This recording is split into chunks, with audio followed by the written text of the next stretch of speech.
Sanibonani bafundi, ngiyathemba ukuthi nisaphila. Today we are doing Inkondlo and we will be analyzing the external structure of a poem. I also want to remind you guys that as you are preparing for your exams, cycle tests, etc., and you need tutoring lessons, please pause the video, copy my email, do send me an email. I'm more than willing to help you. So sizoqala ke ngokuhluza inkondlo, and before maybe we even get into the external structure, I just want to maybe give you a bit of context and background regarding IsiZulu poetry. So these are the earliest forms, or rather the earliest forms of IsiZulu poetry were oral. So everything, or rather most of the things in IsiZulu which have been recorded from the past have always been oral, and oral tradition is a major thing in the isiZulu culture, and that is why things like ibongo and inkondlo, nenganekwane, storytelling, nemiculo, they are all oral. They're all passed down through um, by word of mouth. Okay, so we've got what is known as Imbongi. So Imbongi played a significant role in the isiZulu culture because every time a king, when the Zulu king would address the nation, Imbongi would usher in the king with inkondlo and praises, and whenever there is death in the kingdom or a bereavement or kunesomiso drought, Imbongi would compose a poem that is going to comfort the people. Would compose a poem if things were not run properly, that would criticize the powers that be and try to lead them to the right direction. So Inkondlo played a significant role in the isiZulu nation, and it still plays an integral role even in our written literature, now that we have literature, and even in our important occasions, we still do have inkondlo. In actual fact, I think when the president of the nation during the State of the Nation address is about to address the nation, there would be imbongi in different indigenous languages that would usher in the president as he is about to address the nation. So Inkondlo plays an integral and a central role in our history and in our society. Now, these oral traditions included izibongo, which are praise poems, which were often used to praise chiefs, kings, warriors, etc. Now, uma singena ke in our poetry, ngifuna ukukupha now amagama ekufanele ukuthi wazi. These are the words that you need to know. Inkondlo is a poem. Inkondlo is a poem, and then we've got Isihlogo, which is the title of the poem. Umugqa or noma Imigqa. These are lines, the lines of a poem. Izitanza noma ibinza. This is a stanza. Imbongi is a poet. Ifanamsindo is alliteration, and there are two types of alliteration. Sinefana nkamisa, which is assonance. Sinefana ngwaqa, which is consonants. Sinefuzamsindo, which is onomatopoeia. We've got impindwa, refrain, ukuxhumana, linking, imvumelwano, rhyming, and umbali, which is an author. Now, sizoqala ke ngemigqa as we try to learn about the vocabulary and the isiZulu poetry. All right, so we distinguish three types of lines in a poem.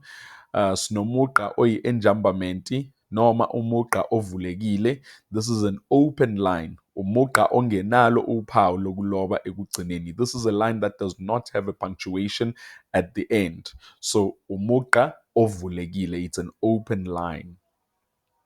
And then we've also got umugqa ovalekile, which is the opposite. Umugqa onophawu ongenalo, or rather umugqa onophawu lokuloba ekugcineni. This is a line with a punctuation mark at the end. Sinomugqa oyisizura. Now, yini isizura? isizura umugqa onophawu lokuloba phakathi nendawo. It's a line that has a punctuation mark in the middle. And maybe before we move on, I want to say that in isiZulu, or rather in poetry, Inkondlo, and we will see this when we do the internal structure, punctuation marks and how they are positioned in lines tell us about the emotion,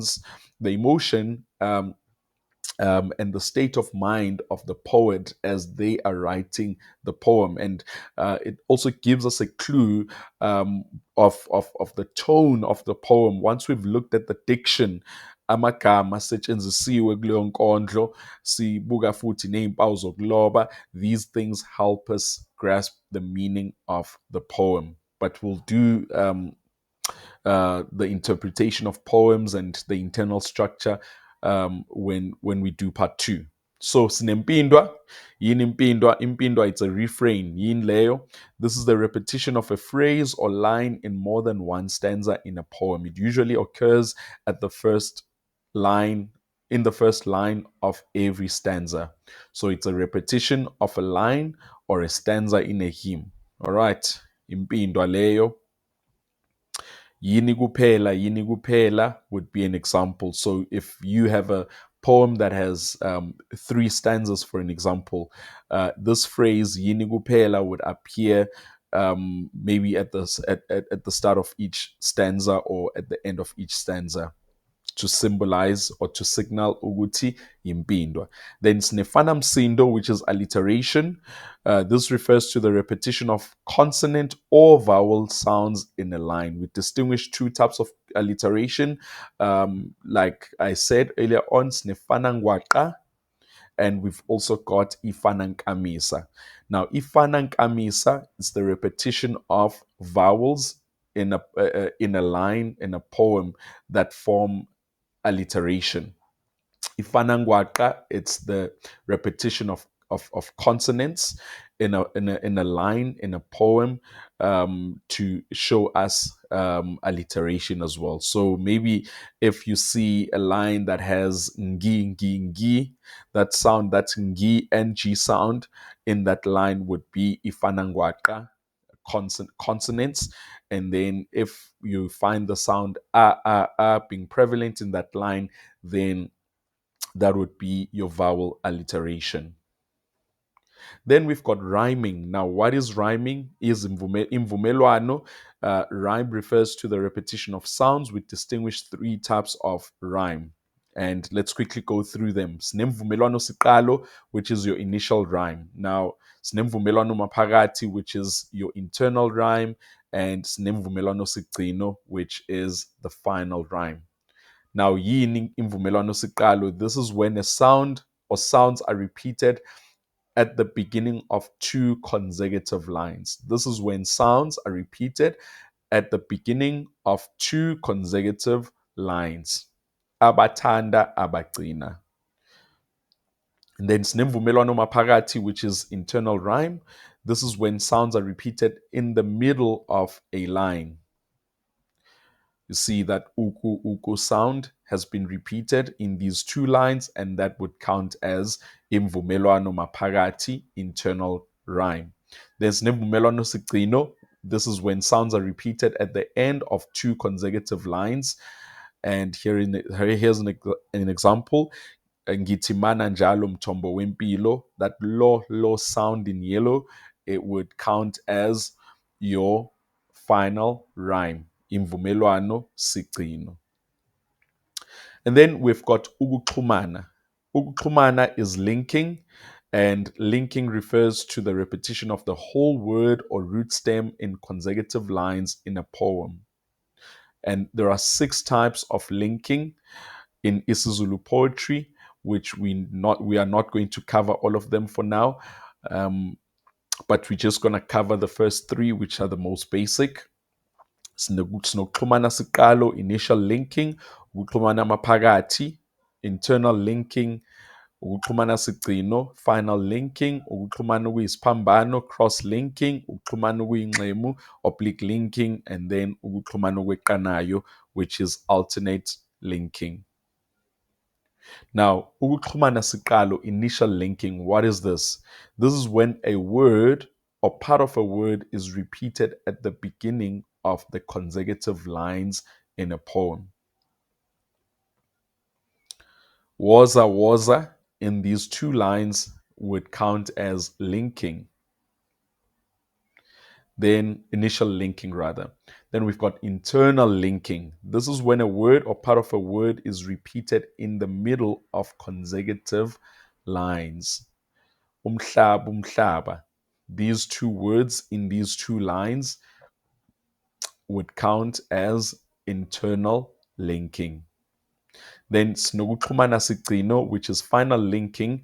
This is when a word is repeated at the end of consecutive lines. And these are your examples.